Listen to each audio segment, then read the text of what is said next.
young talent doing some things that I know you haven't heard before. Ladies and gentlemen, introducing.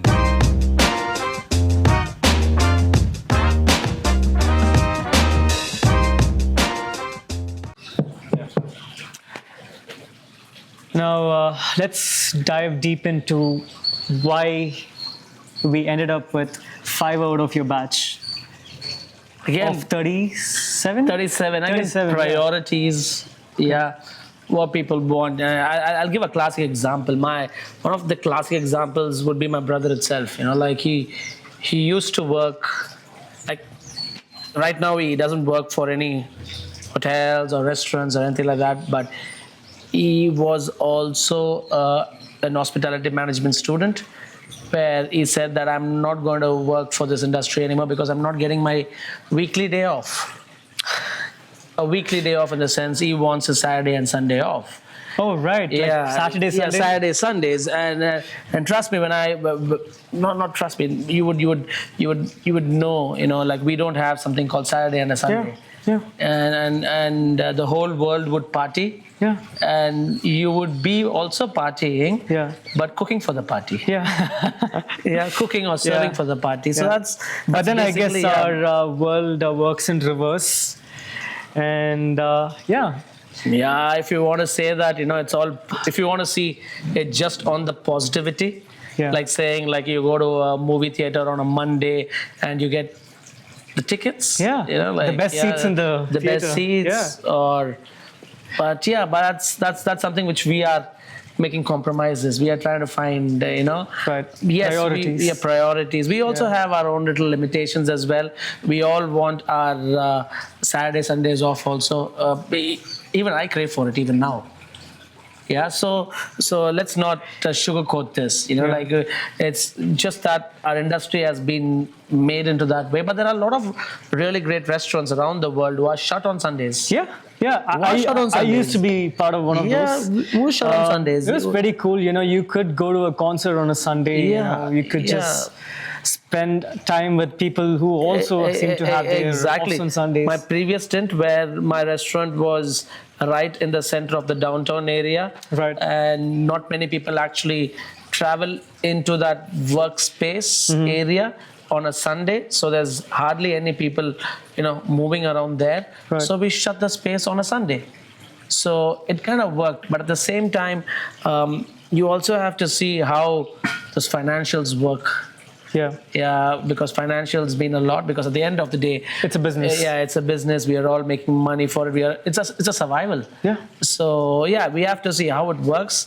But those restaurants who are able to close on Sundays is because they have built themselves to over the years, and they've got into that particular, you know, space where they are able to do that, you know. So not everybody will be able to, you know, you're going to open a restaurant right on and say that, you know, I'm going to be shut for a Saturday and a Sunday. No, it doesn't work like that. So we have to see how that works or how that pans as well. So coming back to that's one of those reasons. But what else do you think? What else do I think? I think what they expect coming into the industry doesn't match what the industry actually stands for. The expectations versus reality. I mean, it's long hours. Let's not kid ourselves. It's really long hours. It's really long hours. It's mentally, physically, everything. It requires the whole of you to be actively present while you are at it, and you know, just got to give you 100%. You know, anything less than 100%, even on your worst day, isn't apparently accepted. So not like isn't accepted. That's what you're hired for. You have to always apparently the bare minimum too. So that's the bare minimum. That's the bare minimum. But coming to that topic again, when it talks about what is expected or what do you expect out of that particular space, you know, when we were growing up, you get my point. When we were growing up, we used to do a lot of. We used to say that I want to be a doctor, I want to be an engineer. Those were the jobs, you know, like, and people would go write what you call those entrance exams. Entrance exams. Yeah. But I think my batch was probably the last batch to ever write entrance examinations. After that, it was just a free-for-all entry concept in all these institutions, because they were just like recruiting candidates left, right, and center for their courses. It's just insane. So to put it into context, my batch 70, and then the next batch, or I mean, when I was in my final year, the freshers, the entry was probably 180 or about 120 to 180 if I'm not wrong. And it's just crazy how it's like just skyrocketed to, But let's ask this. You say 120, right? Yeah. How many are them still with the industry? This is just 5 years now. Yeah. 5, 6 years? Okay, I'm sorry. 8 years, 9 years. It's been, a little over 8 years now. 8 years. Okay, 8 years. And how many of your batchmates are still in the industry or I don't even around the industry? I don't even know where they are at this point. Okay. But from what I hear, some of them have really been creative with getting around the industry, working with event management companies. That's also part of the industry. That's also part of the industry. Yeah, Let's not exclude Yeah, that. that's also part of the industry as well. It's not necessarily confined to hotels and restaurants. But then that's also a form of hospitality. You know? There are big corporations and multinationals that have a hospitality team to take care of, things that require hospitality. So there are other lucrative prospects to it, but then again, it still gets zeroed down, unfortunately, to just 4 or 5 options only on the surface. But that again, for me, like when this again goes back 28 years or something like that, there would be just one kid whose father or mother or whose parents or whose ancestors would have had a big hotel or a restaurant. Right. And there would be just one kid out of the 37 kid, or 2 kids out of the 37 kid who's coming with that kind of money, or who knows what he's exactly going to do once he is done. Right. Very recently, I was in one particular college where I don't want to name it, but I'm saying, I would say 95% of the kids there do know what they are getting themselves into. Yeah. Or as soon as they finish their college, they all want to be entrepreneurs, all want to open something, and they just want to, get the fluff without even starting to work for the fluff. Yeah. So that's difficult as well. Maybe 1 year, 2 years, they might find a way how to, hang on with it. Right. But over a period of time, I don't know, it could become like the real culture as well. Yeah, it just becomes, looking up to the next best thing or the next new thing that's cool to work with, or at least to start on. Again, I think I necessarily wouldn't blame them either. It's also the world that we are going in. I think it's a common sighting in every industry, I think every field is going through this. But let me put you across to this question. How do we stay focused? And how do we say this is the path which I have taken and I want to prolong this path and make a career out of it, or make a living out of it, or make a name out of it? How do you do that?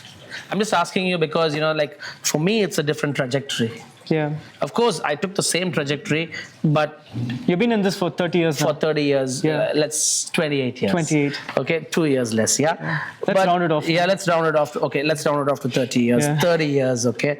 But for me, I had the conviction to say this is where I'm going. This is what I want to do, and this is what I can expect. Yeah.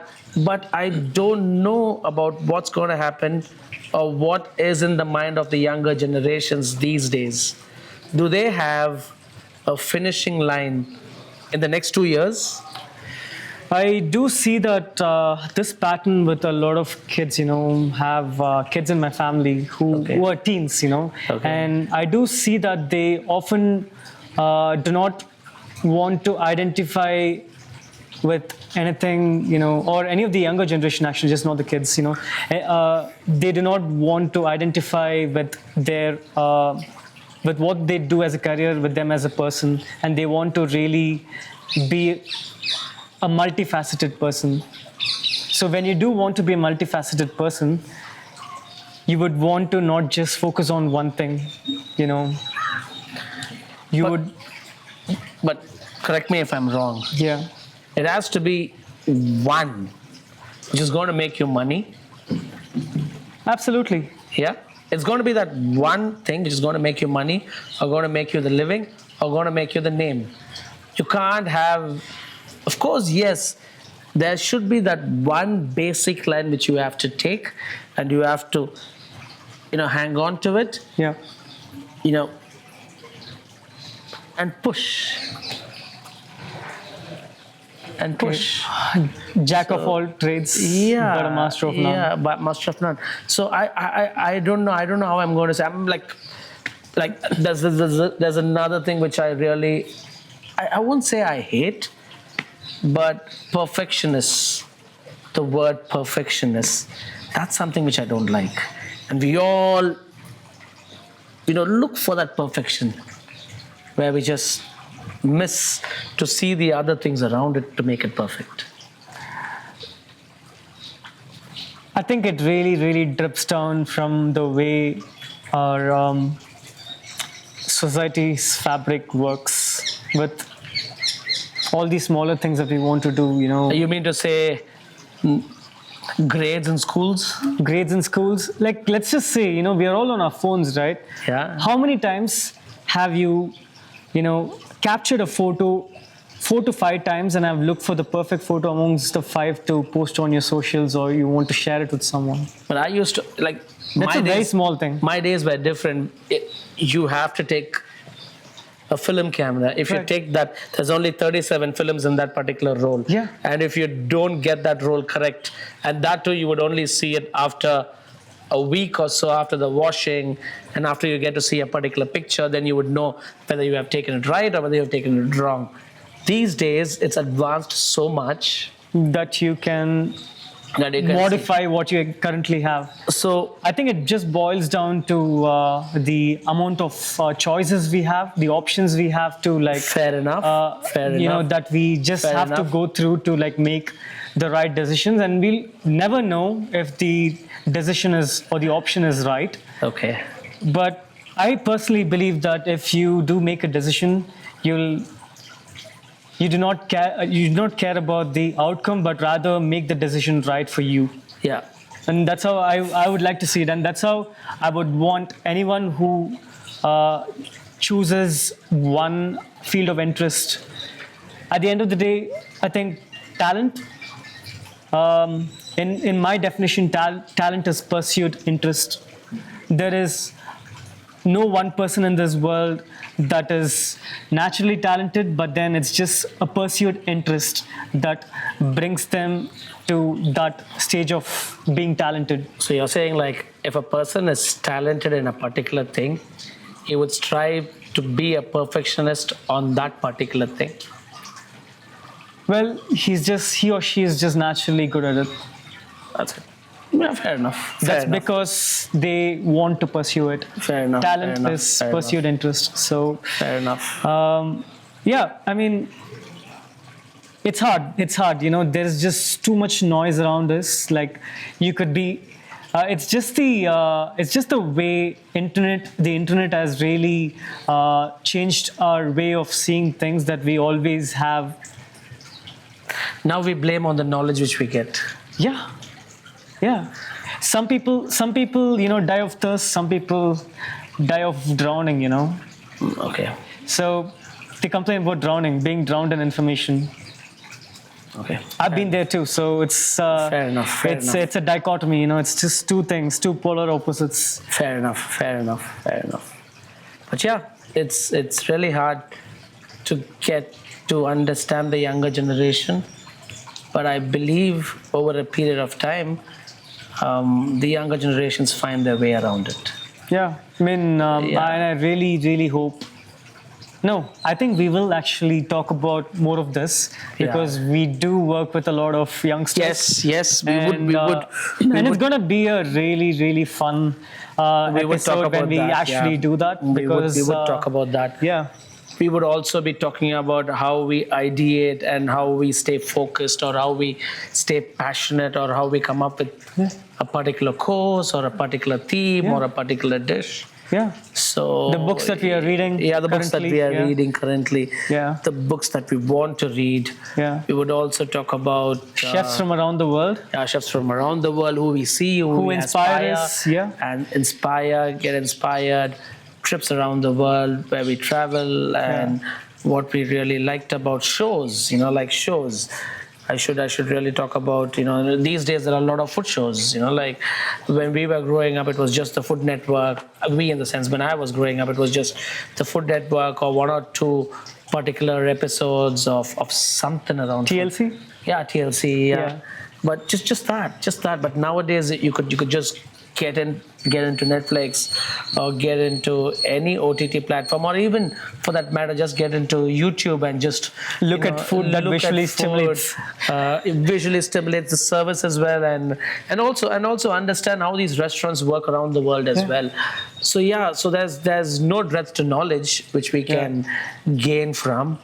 So hence there'll be no dirt to the amount of topics we are about to cover in the next few episodes. For the next few episodes. That's what we are going to do. That's what Moda is all about. Moda is going to be. Come again with that abbreviation which you came about with. Morsels of daily alchemy. Yeah, morsels of daily alchemy. But I'm the old traditional way of Moda sitting on something like this. It's not too. Uncomfortable, It's not too uncomfortable. Actually, I've gotten used to it at this point. Yeah, it's not too uncomfortable. But when I was growing up, when my modas were much more smaller, I would say these were grates from the Pepsi can, Pepsi, the Pepsi or the crates. milk crates, things like that. But these days, modas are much more bigger, I think. But that's what moda is going to be. Moda is going to be about food, about the people around food, and can't wait to talk more about food and Moda. Yeah, likewise.